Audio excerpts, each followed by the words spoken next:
Columbia's University president testified on Capitol Hill and stated that the university needed to take a tougher stance on anti-Semitism. Now, she said this in response to harsh questioning from a Republican-led House committee in an almost 4-hour hearing. Republicans described what they called a pervasive pattern of bias, including assaults, harassment, and vandalism from students and faculty on campus since the Israel-Hamas war. The hearing was the latest in a campaign to try to prove that college campuses have done little to combat anti-Semitism. And the Senate today dismissed the impeachment case against Alejandro Mayorkas, the Homeland Security Secretary, voting along party lines before his trial even got underway. Basically, the Senate said that the charges against him were not constitutional because they didn't rise to the level of a high crime or misdemeanor. Republicans united in opposition, except for Senator Lisa Murkowski of Alaska. She was the lone present vote, while Democrats were unanimous in favor of dismissal. And House Republicans in Arizona today scuttled another effort to repeal the state's 1864 law banning abortion, defying pressure from prominent Republicans, including former President Donald Trump, who had urged them to toss the ban that many voters viewed as extreme and archaic. The Arizona Supreme Court's ruling last week to uphold the Civil War era near total abortion ban infuriated supporters of abortion rights, exhilarated abortion opponents, and set off a political firestorm in Arizona, where Republicans narrowly controlled both houses of the state legislature, but foresaw a grave political threat. Repealing it would revert Arizona to a 15-week abortion ban.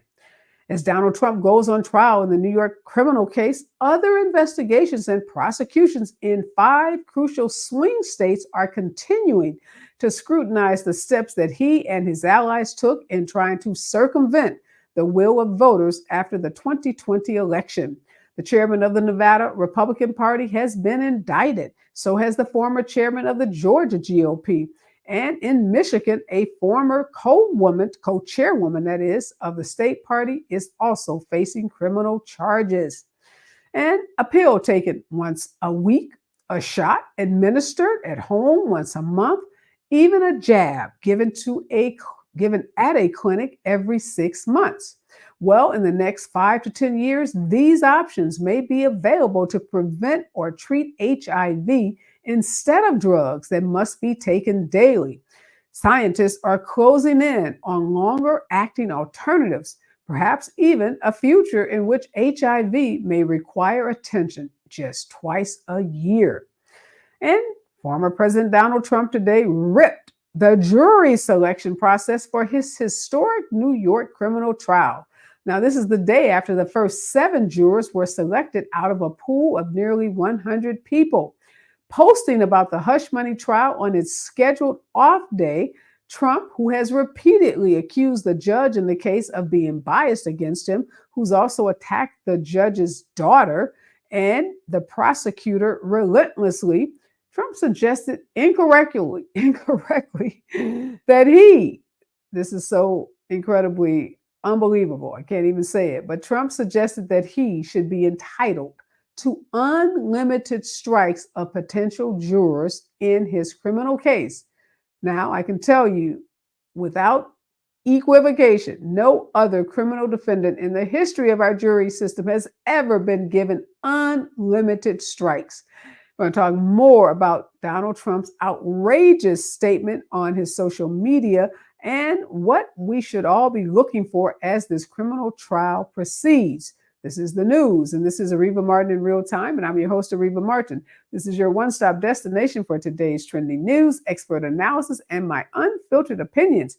And because this is hour 2 of Areva Martin in real time, we're going to dig behind one of the biggest headlines that's been in the news, not just today or this week, but really has been in the headline of almost a year. And that is this unprecedented criminal trial of Donald J. Trump. We have never, ever in the history of this country seen a former president and one who happens to be running for president again have to answer to charges filed against him by a state prosecuting attorney in a state court. Well, we haven't seen a former president uh, at a criminal trial ever having to answer to a jury of his peers. So this is an unprecedented judicial and legal proceeding, and it's bigger than the election. Obviously, what happens in this trial, whether Trump is found guilty or he's acquitted, is going to have some impact on the 2024 election. But one of the questions I'm looking to ask my esteemed legal panel in this hour is, what impact might this trial have on criminal cases going forward? Because Donald Trump wants to throw out 100+ years of jurisprudence. He wants to rewrite the laws of criminal trials. He wants to give himself an unlimited number of strikes of jurors, particularly jurors who identify with maybe being a Democrat, jurors who don't necessarily agree with him, who find him to be repugnant. And we know there are a lot of jurors and voters out there that believe that. So in this hour, I'm going to be asking Bobby Grace, a veteran prosecutor, and Mansfield Collins, a veteran criminal defense attorney, what they think so far about this trial, what they think about Donald Trump's most unusual request regarding his strikes as it relates to jurors, and what they think about some opinion pieces that have just come out this week that say that this is a very, very winnable case. Obviously, great legal minds can disagree. So I'm really excited to have my esteemed legal panel here to help us break down what's happened so far in the trial and what we should be looking for going forward. This is supposed to be a 6 to 8 week criminal trial. Now, we won't see the insides of the courtroom because there are no cameras, but we are getting pretty much a blow by blow accounting of what's happening because there are reporters inside this courtroom. So whether we're catching it on our evening cable news or following it online, we pretty much know what's happening. We know about Donald Trump sleeping in court. We know about him attacking prospective jurors. And we know about the demeanor of both the lawyers for the prosecution and Donald Trump, as well as the demeanor of this judge. So when we come forward, Bobby Grace and Mansfield Collins are going to break down the historic criminal trial of Donald J. Trump. Stay with us, KBLA Talk 1580. You're listening to Areva Martin in real time on KBLA Talk 1580. I'm going out with the girls this weekend. Nails done, outfit stunner, and my skin, I know it's going to be glowing because I glammed up my shower routine with new Olay Indulgent Moisture Body Wash.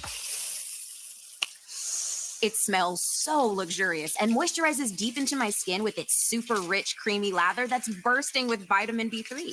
So my skin glows and my confidence grows. Try new Olay Indulgent Moisture Body Wash for glowing skin in just 14 days. Hey, I got a question for you. You hate bending over to put on your shoes? Wish you could just put them on standing or sitting without ever having to touch them? If so, then I have the shoe for you. Introducing new hands-free Skechers Slip-ins. With new Skechers Slip-ins, you just step in and off you go. You don't even need to lace up. So how do Skechers Slip-ins work? Well, there's a special smooth comfort pillow in the heel that helps your foot slide right into place. So just step in them and go.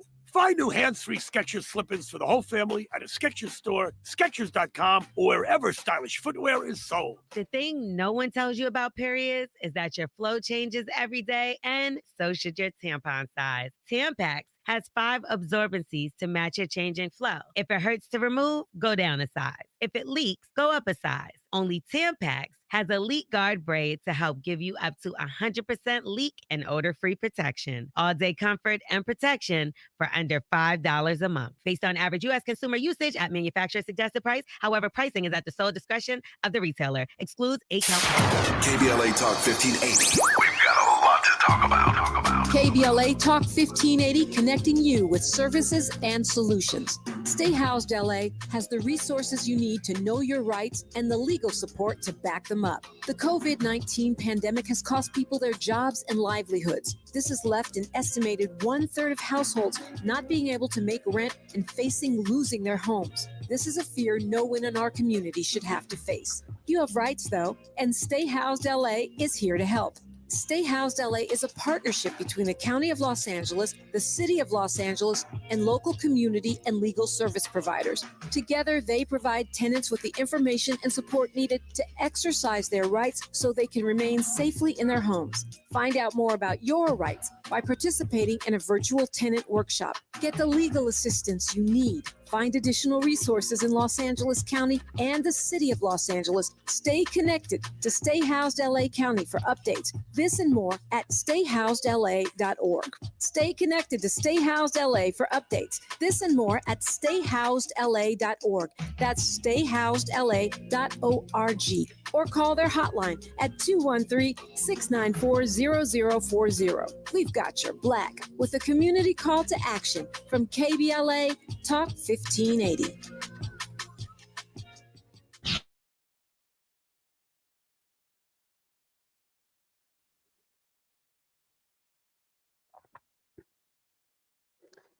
We are back, and in this hour, we are going to take you to law school. All those things you've ever wanted to know about a criminal trial, particularly one involving someone as famous as our former president. We are answering those questions for you today. So if you have a question, you can go ahead and post it in the chat, and we'll try to answer it on the air.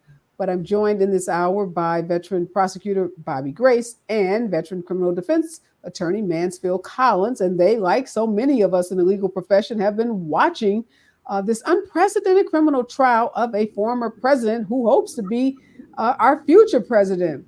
So let's jump right in. Mansfield, give us the basic definition, explanation, summary of what Donald Trump is on trial for. What brings us to this unprecedented moment in our history? So this is a penal code section that covers individuals who falsify business records. And if you falsify a business record in New York, the potential victim would be the state of New York, the cities in that particular area, because it would have an impact on whether or not they are collecting tax revenues and other revenues based on false information that's being submitted. So it's a general statute in that sense. In this matter, it's being used as we don't have alphabetical felonies in California. In New York, this is called a Class E felony, and it's a rare statute, but it does apply to what they are charging Donald Trump with.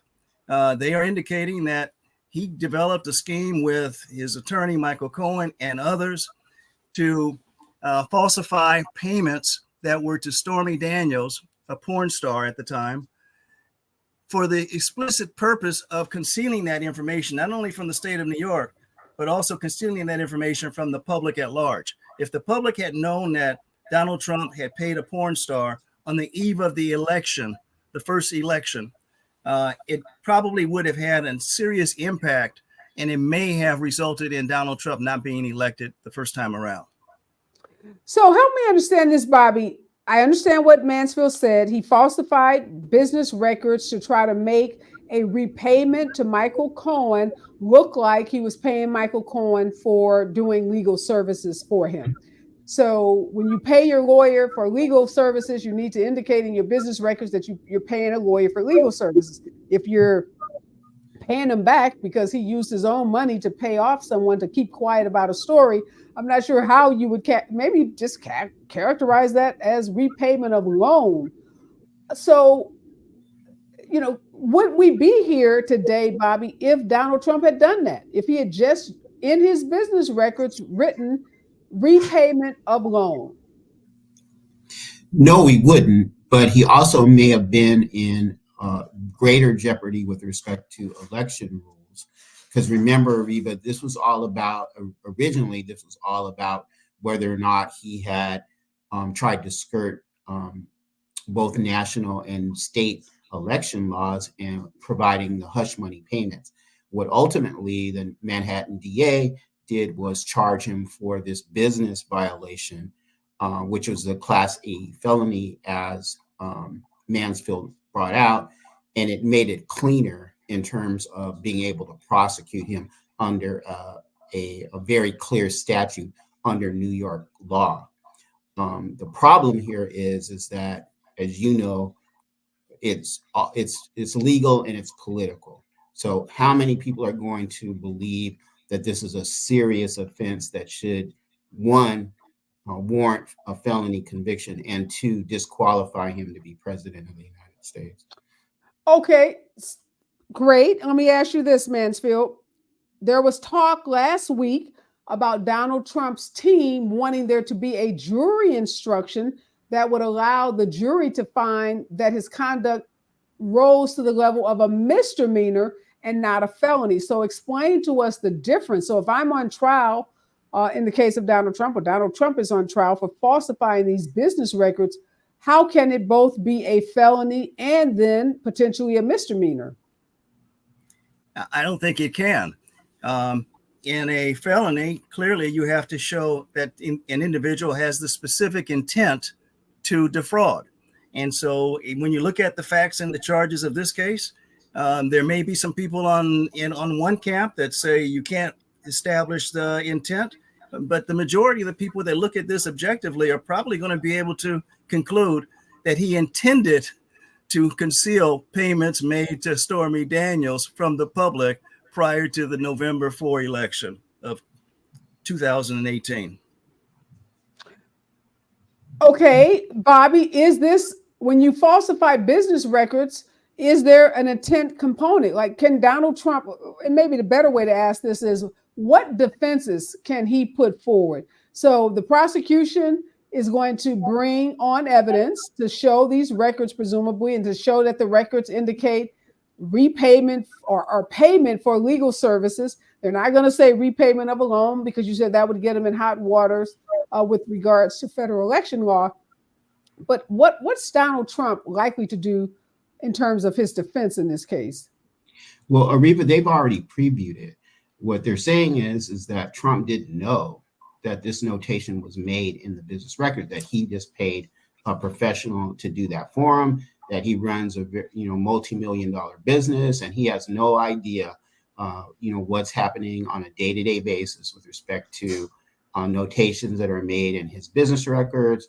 And that's what they're going with, and they believe that that's going to be an argument that wins the day. The problem is that this is all under the background of Stormy Daniels and the other woman who he was trying to essentially pay off and make sure that that did not come to the light of day, as Mansfield is bringing out. And so that will become the crux of the case, because the prosecution is going to say, oh, no, former President Trump, you did know, and you had specific conversations about this because you didn't want the public to know about Stormy Daniels or this other person. So that's when it's going to get salacious, Areva, and everybody will start breaking out the popcorn at that point in time. So that other woman is Karen McDougal. We know Karen McDougal says she had a relationship, a sexual, intimate relationship with Donald Trump. And we're going to hear from the owner of the National Enquirer. I think his name is Pecker. He's going to testify, presumably for the prosecution, about efforts to catch and kill, as they called it, the story involving Karen McDougal. But back to you said something very interesting, Bobby. Yes, Donald Trump wants us, and he's told the American people that he ran this big conglomerate, this huge business, and that he had accountants and financial management folks and other people, that he wasn't, sitting around writing out checks like you or I may do with our personal finances.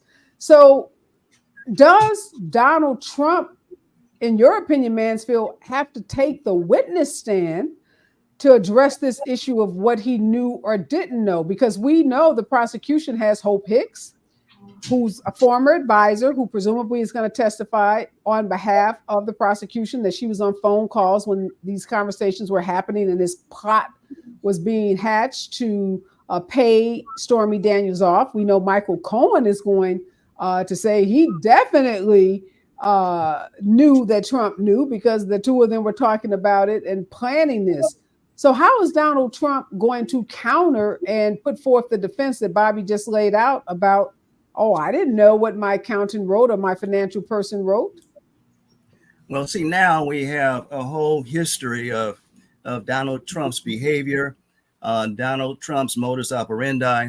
So there's enough information for a jury without Donald Trump testifying. By the way, that would create a heart attack for most criminal defense attorneys if Donald Trump was their client and he forced them in front of the judge. I want to take the stand. Your Honor, my criminal defense attorney won't let me take the stand.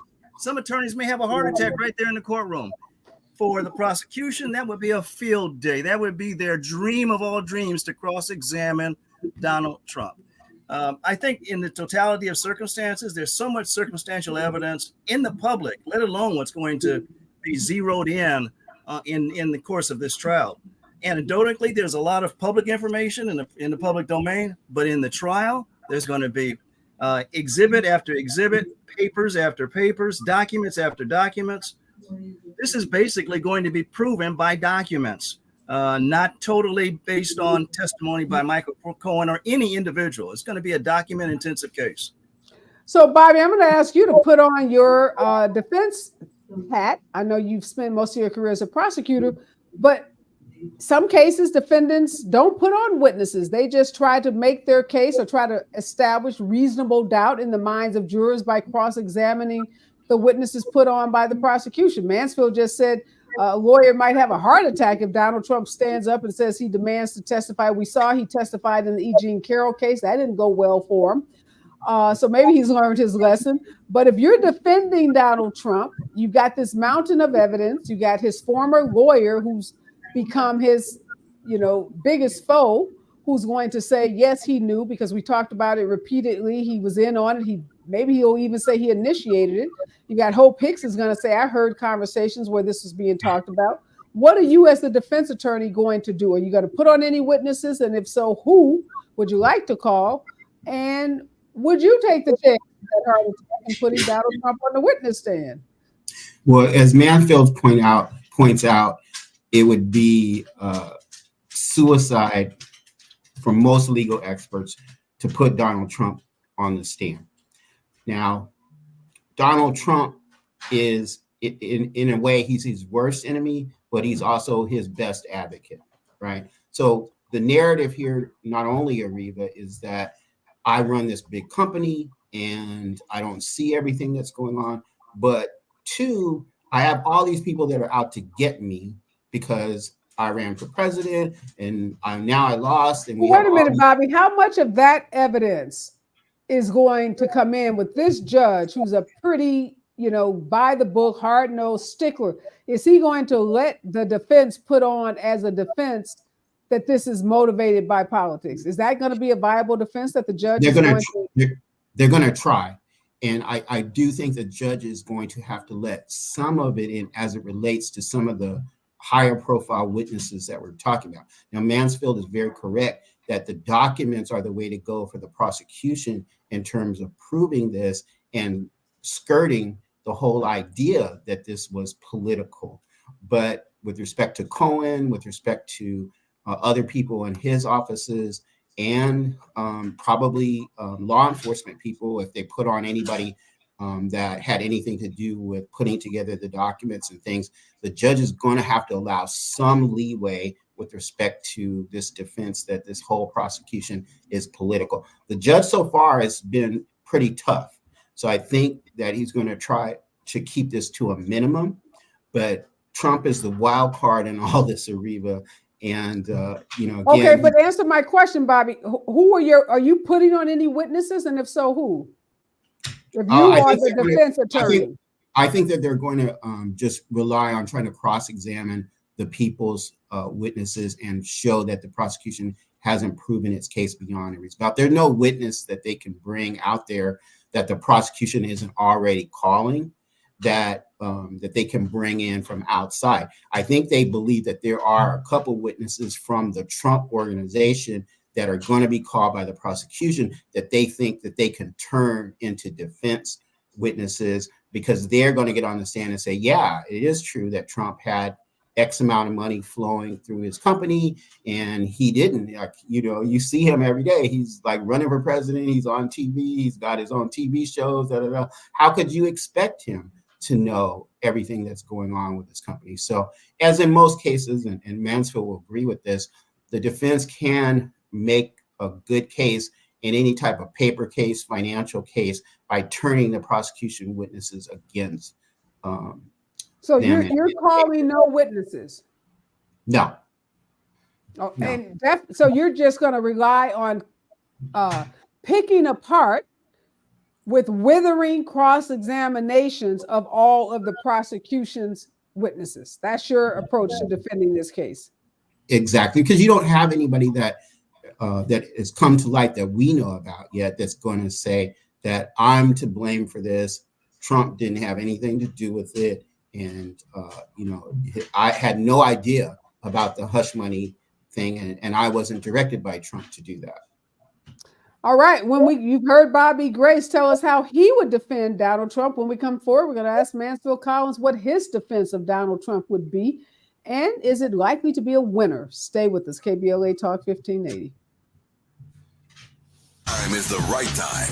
More of Areva Martin in real time when we come forward. I'm Amber Payton. Here's the latest on the Black Information Network. Rochester, Minnesota leaders are addressing racism in the community after a slur was discovered on a local pedestrian bridge. Police say red cups were used to spell out the slur on a fence above a busy roadway near Century High School last weekend. The local NAACP chapter will hold a series of anti-racism events over the next few weeks and town hall meetings with students next week. At least one of the 6 members of the so-called Rankin County, Mississippi Goon Squad has filed an appeal of his multi-year prison sentence. Court documents show attorneys for 53-year-old Brett McAlpin filed a notice of appeal of his combined 27-year sentence to the 5th U.S. Circuit Court of Appeals in New Orleans. The filing did not include any reason for McAlpin deciding to change his guilty plea to charges of torture and sexual assault of 2 black men in January of 2023. That's the latest. I'm Amber Payton on your home for 24/7 News, the Black Information Network. Trouble in Hollywood continues through the Hollywood Hills on the 101 North after the Highland Avenue Hollywood Bowl interchange as an accident remains on the right shoulder and heavy traffic continues from Silver Lake Boulevard over an hour and 15 minutes. Also, a 35-minute traffic jam southbound continues between Hollywood Boulevard and Cesar Chavez Avenue. Great news out of Los Alamitos 605 North Acatella Avenue Willow Street interchange. Singular crash has been cleared and just watch for a slight slowdown from the 405. Now in Tustin, there's some slowing from Jeffrey Road as an accidents on the right shoulder of the 5 North before Tustin Ranch Road.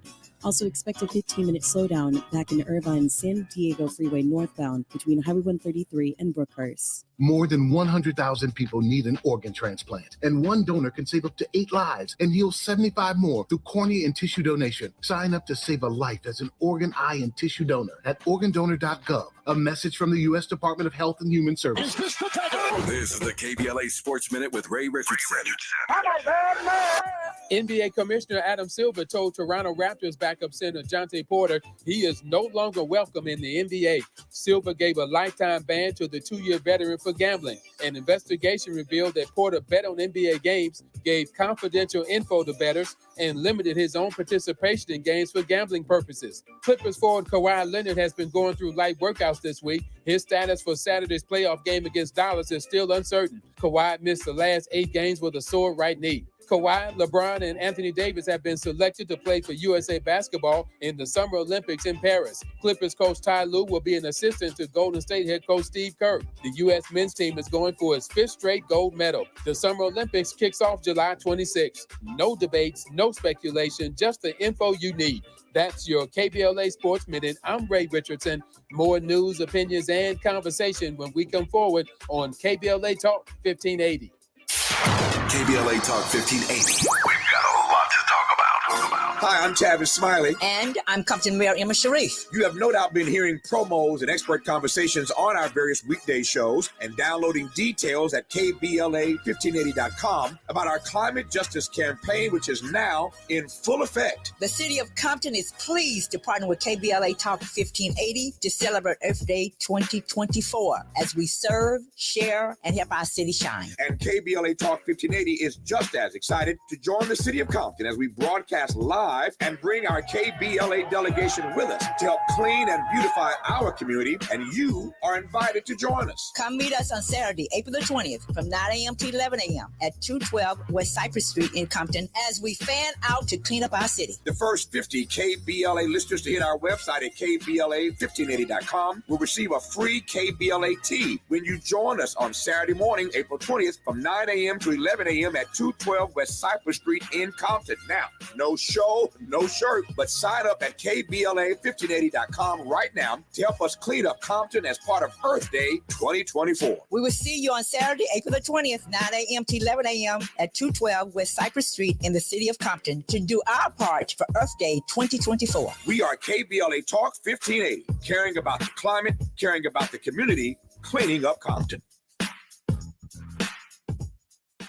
America has an important decision to make in 2024. Who will lead the nation in these stressful yet monumental times? Business leader and Lakers co-owner Johnny Buss has a plan for America. Join us on Thursday, April 8th at 11 a.m. as Johnny Buss shares a new path forward for America and announces his independent candidacy for President of the United States. Thursday, April 18th, 11 a.m. on Kareem Court, just near the fabulous Forum. Listen to the vision, witness history. Register today at bus2024.com. America finally has the right choice. Paid for by Bus for America 2024. This is KBLA Talk 1580, home of the 2024 Climate Justice Campaign. My mom has taken up going to the park to practice yoga. My dad's going to a club, but not a book club, a salsa club. Finding new hobbies comes with age. My mom has started getting lost and not knowing where she's going. Becoming lost or disoriented doesn't. Confusion with time or place may be a sign of Alzheimer's. An early diagnosis can help improve the quality of life for your loved one. Learn the warning signs of Alzheimer's at 10signs.org. Brought to you by the Alzheimer's Association and the Ad Council.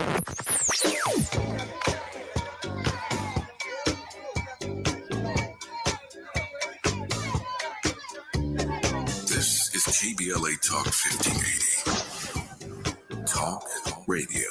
That's music to your ears. We're unapologetically progressive. KBLA Talk 1580.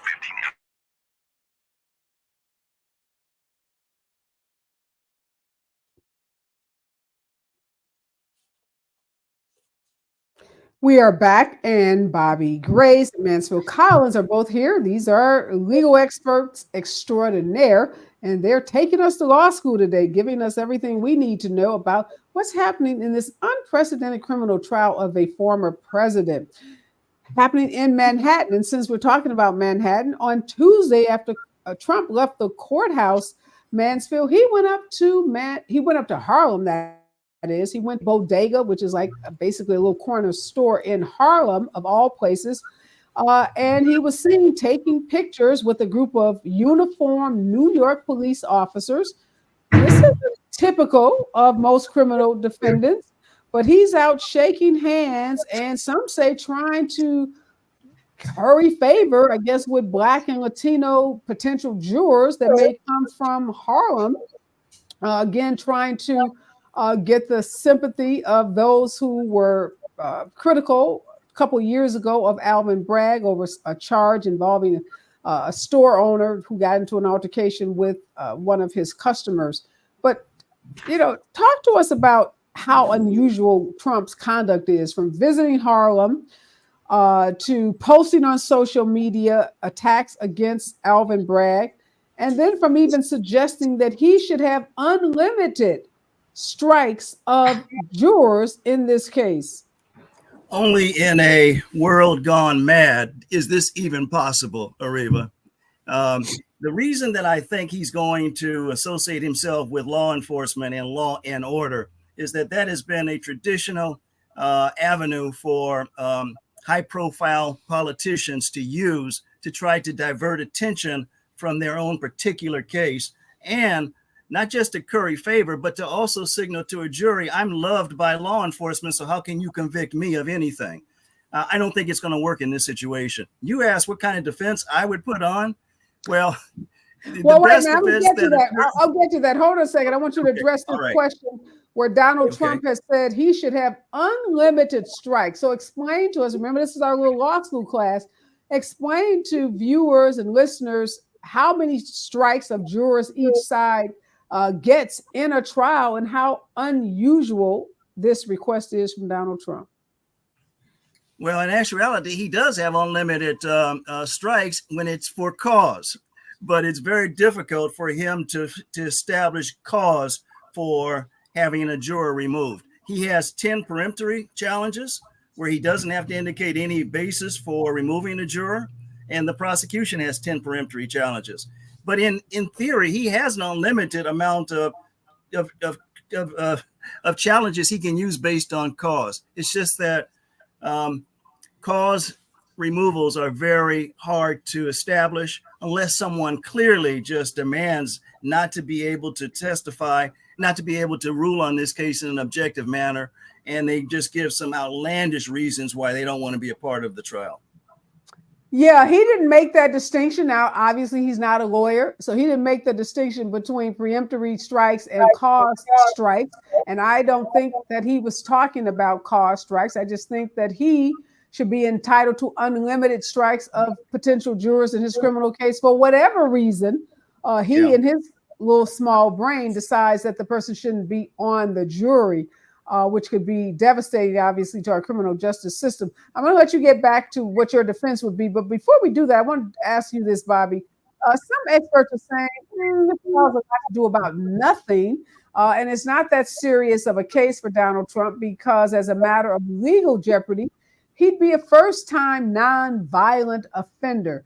Speak to that. Is there any reason why, Donald Trump should care about this trial? Because perhaps he'll get convicted and then as a first-time nonviolent offender, he'll get a slap on the wrist, go do some community service. He won't be picking up trash on the freeway. We know that. For sure. I think it's very clear that, based upon his prior record, it's highly unlikely that a judge would sentence him to significant jail time. I think there's two big things that happen here.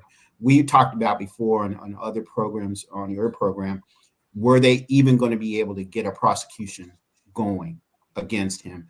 That's a big win for the Manhattan District Attorney's Office, just to be able to get this case to trial before the election.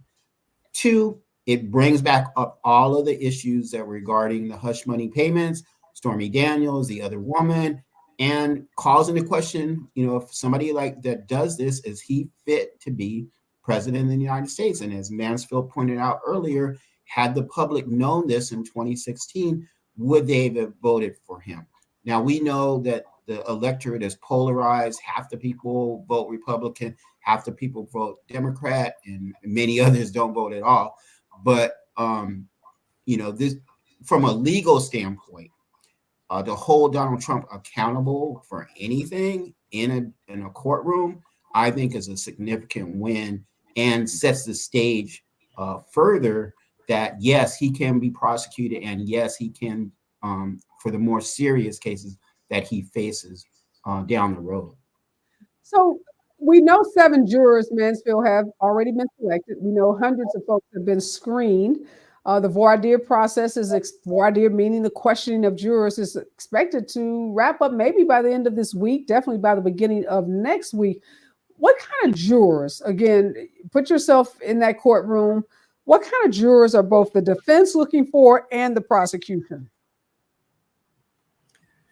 Well, the defense is looking for a juror that is a pro-Trump voter and a pro-Trump supporter, to be point blank. That's what all of their questions are designed to try to determine from the answers given by jurors. The prosecution is looking for jurors that indicate that they can remain open, that even though they are aware of Donald Trump and they may watch MSNBC, they can still come into the jury box with an open mind and leave everything else out and start with a fresh slate in terms of the evidence in this case and only deal with the evidence in this case.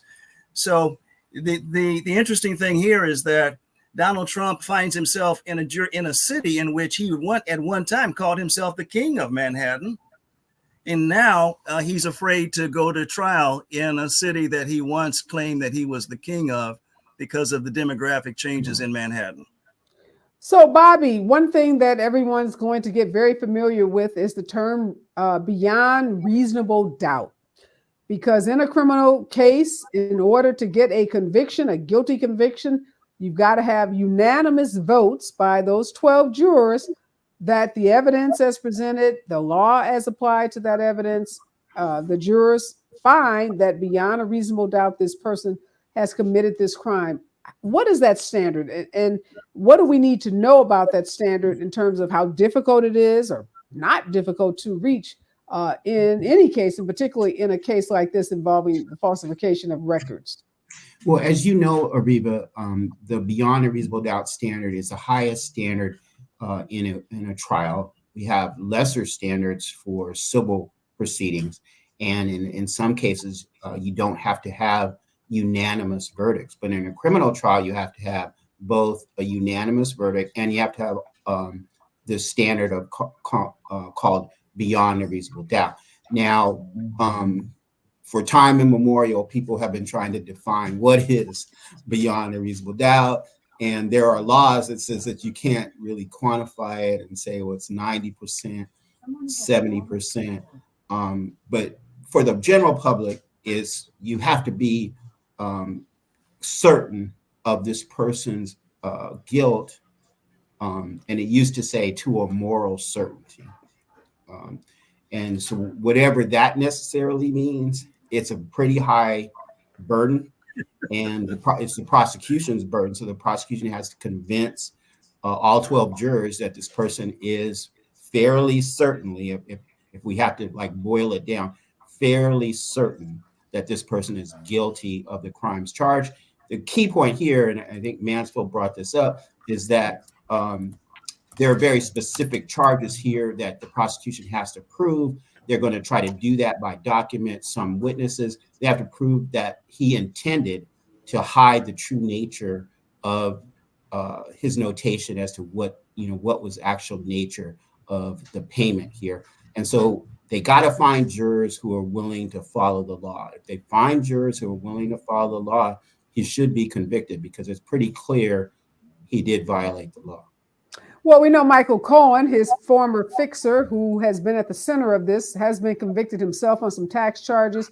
He's going to be a key witness. His credibility is going to be challenged significantly by Donald Trump's legal team because Michael Cohen is an admitted liar himself. And so jurors are going to have to ask themselves, was he lying then or is he lying now?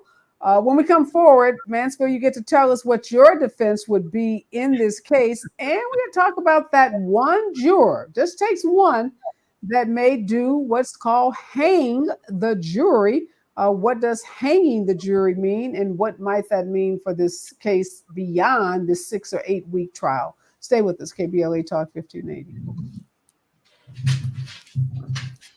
You're listening to Areva Martin in real time on KBLA Talk 1580. We ask seniors how to prevent Medicare scams. My best advice, if you get a phone call, do not talk to the person. These people are well trained. Don't talk to them. They don't know me. They're just trying to scam me. Don't be fooled. Hang up. Just hang up. Never give out your Medicare number. They're going to get your number and put in a false claim. If I get a call from someone, I don't pick up the phone. And should I pick up the phone and they ask for information, then I hang up. How do you detect Medicare fraud? Just like I check my credit card statements, I check my Medicare statements monthly. Scammers can get a hold of your number, order medical devices through your account, and you're not even going to know about it if you don't look at your statement. Check your statement every month. If you get your statement and you see something that you know you did not have done, you report it. Call your senior Medicare Patrol. To report Medicare fraud, call the Senior Medicare Patrol at 855-613-7080. Fight climate change. This Earth Day, April 22nd, go Metro and ride for free. You'll make a difference. Metro buses run on clean energy, making every day Earth Day. Together, we can clear the air and connect our communities. Start your journey at metro.net. Are you tired of being stuck without internet access? Connect and go with LA County Library. It's simple. Visit your local LA County Library location and borrow a hotspot for free to get Wi-Fi wherever you are. KBLA Talk 1580. We've got a lot to talk about. KBLA Talk 1580 believes in community empowerment through the arts. Tia Chucha Central Cultural is on a mission to transform community in the Northeast San Fernando Valley and beyond through ancestral knowledge, the arts, literacy, and creative engagement. The Northeast San Fernando Valley has a population of about 500,000, the size of the city of Oakland, yet it has no bookstores, art galleries, or full-fledged cultural spaces until Tia Chuchas opened its doors in 2001. Founded by renowned poet and activist Luis Rodriguez, Tia Chuchas Cultural Center provides a year-round free or low-cost arts and literacy bilingual intergenerational programming in mural painting, music, dance, writing, visual arts, healing art sessions, and healing talking circles.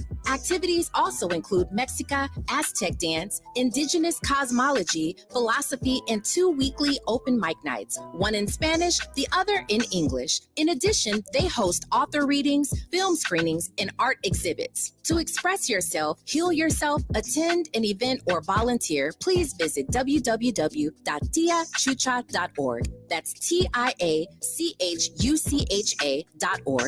This is a community call to action from KBLA Talk 1580.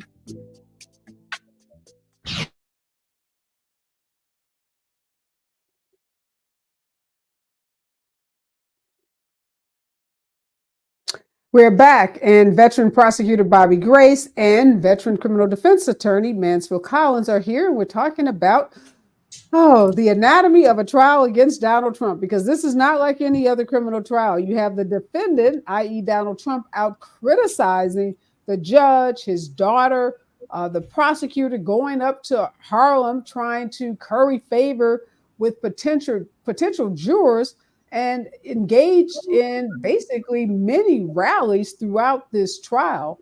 Let's talk about, Mansfield, the defense. So we know you need 12 jurors who are going to say unanimously this person either committed this crime or did not, or at least they don't find that the prosecution has proven beyond reasonable doubt that a crime was committed.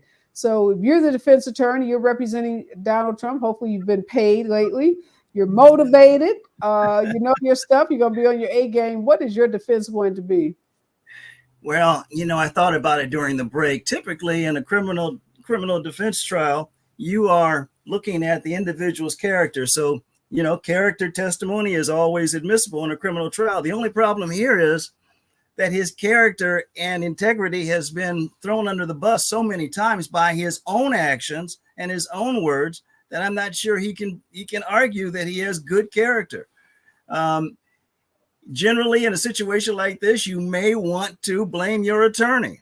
I'm not sure he can blame his attorney at this point, because his attorney has already indicated that he was carrying out instructions directly from Mr. Trump in terms of this hush money payment. That's a good point, Mansfield. How come he can't say this was all Michael Cohen's idea? He had visions of coming into the White House. He had visions of, making lots of money as this celebrity lawyer, blah, blah, blah. So I didn't know what he was doing. This was all his plan. Well, the problem is that Michael Cohen, I guess, knowing his client at the time, having been his client for, a number of years, he actually made some tape recordings of several transactions involving his client and the issuance and the writing of certain checks. And so for a time prior to the actual event of writing the checks, Michael Cohen must have perceived that, Mr. Trump has a tendency of throwing people under the bus willy-nilly. And so he was building a wall between him and Donald Trump being able to just simply say, I just did what Mr. Cohen told me to do. And so there's evidence of that. And so I just don't think that he can basically say that he didn't know anything. He just did what Michael Cohen told him to do. So you don't see that being the defense that otherwise might be successful, but for the fact that Michael Cohen himself has, had some suspicions and started creating a document, some evidence that he would be able to use in the event this very moment did happen. All right, Bobby, beyond reasonable doubt, it's hard to define. There's really no definition. People just kind of know it when they see it or when they feel it. What about that one juror Now, despite the voir dire process, despite the kind of jurors we know the prosecution is looking for, not all New Yorkers hate Donald Trump. There are some who still have this vision of him as bigger than life, having built the skyline. That's the narrative that he's put forth. Some people believe he has been the subject of unjust, politically motivated prosecutions, and that this is a witch hunt. Someone watching the stream right now says this isn't about sex or affair with Stormy Daniels, is really about money and power. Might there be one juror that holds out and says, no way, I'm never going to convict him because I think this is just Democrats weaponizing the DA's office and trying to prevent him from becoming president again? Oh, of course. I mean, that's part of the defense strategy, is to find that one stealth juror who claims that they're not in league or not in favor of Trump, and they get on the jury and they have no intention of voting against Trump for anything, and they would be that holdout juror. I think the judge and the prosecutor and the defense are doing a good job thus far trying to find impartial jurors. They got 7 so far that they think that are that way. But, you know, being a lawyer yourself, Areva, it's very easy for somebody to get onto a jury and to hang a jury in this manner if they are willing to basically lie during the voir dire process and, you know, not really answer questions truthfully. So hanging a jury is when there's a holdout or there's 1 or 2 people who say they cannot vote in the way that other jurors are voting. And typically a court has to declare a mistrial because the jurors, 12 of them, can't come to agreement. Mansfield, in this case, if there is a mistrial, which is a high probability, given that this is so politically charged, and we know our country is pretty much split down the middle, 60-40, 50-50 on folks who support Donald Trump and folks who abhor him. What happens next? And I mean, I know what would happen if Donald Trump was, you know, Danny Brown, but given that he is former President Trump, what do you expect happens? I think it will depend a lot on what is the breakdown of the vote. If it's 11-1, 11 for conviction and 1 for acquittal, I think that there's motivation for the DA to refile that case. If it's 11-1, if it's 10-2, I think there's motivation for the DA to refile that case. Bobby is right. Everyone is the prosecution is looking for that stealth juror that slips by their process of questioning, who's just there to sabotage the prosecution's case. But on top of that, and this goes back to something you said earlier in our series, Areva, is the system designed to bring accountability to someone like Donald Trump? Donald Trump has a megaphone that's the biggest megaphone that we've ever seen a former president use. On top of that, he has allies from Russia to China to North Korea that are probably also using their megaphones to influence a potential jury. This is going to be a real challenge for our system of justice. And if we don't get him the first time, I think they have to do it a second time. It's so interesting because we saw in the 2 sexual assault cases involving sexual assault and defamation cases involving E. Jean Carroll, civil standard, obviously civil cases. So preponderance of the evidence standard, not the beyond reasonable doubt standard. And there may be folks who feel like, oh, he's a billionaire, he's a rich guy. What's 80 million? What's 5 million? It's not going to hurt him. But when it comes to a conviction, a criminal case, there may be people who feel differently, who may not feel like, you know, they want to be the person that makes history in, you know, voting to convict the first president ever in our country, former president, of a crime. Bobby, do you agree with Mansfield? This is 11-1 or 10-2. Alvin Bragg goes back to the drawing board and refiles these charges? I'm hopeful that there's going to be a conviction here. This is New York. He's not for him. He thinks he's got the home team, but he's not. He's in New York. New York is definitely not in Trump's camp. I expect that the prosecution is going to put on a very good case. The case, most legal experts say that the case is strong. And so I expect that the jurors are going to follow the law. and Donald Trump is going to get convicted. Well, I'm going to not- hold you to that. You've been around several hundred, if not thousands, of cases inside courtrooms, criminal cases, so you know what you're talking about. Last question for you, real quickly, Mansfield. If there is a conviction, does that sink his chances of being president? I think it does, because all of the polls, and I'm not a pollster, but all the polls are saying that the independent voters would use a conviction of Donald Trump as the final straw that breaks the camel's back. And they would, in fact, at that point, either not show up to vote or would vote for Joe Biden. Wow. So there is a whole lot riding on this case, not just in terms of how it impacts future cases, not only how it impacts our legal system going forward, but obviously the November election looming large, which is why we saw Donald Trump doing everything in his power to try to delay this case. But this judge says not going to work this time around, and started this trial on Monday. 7 jurors have been selected. They'll be back in that courtroom, Manhattan courtroom, tomorrow. Perhaps they'll finish that jury selection, if not on Thursday. I think the court is dark on Friday. But back there early next week. And we're going to keep you up to date. We're going to keep giving you these legal courses with my expert legal panel. Thanks so much, Bobby. Thanks so much, Mansfield. And thanks to the audience for tuning in and being a part of this very important conversation. Next voice that you hear will be Robin Ayers in the Raw Report right here on KBLA.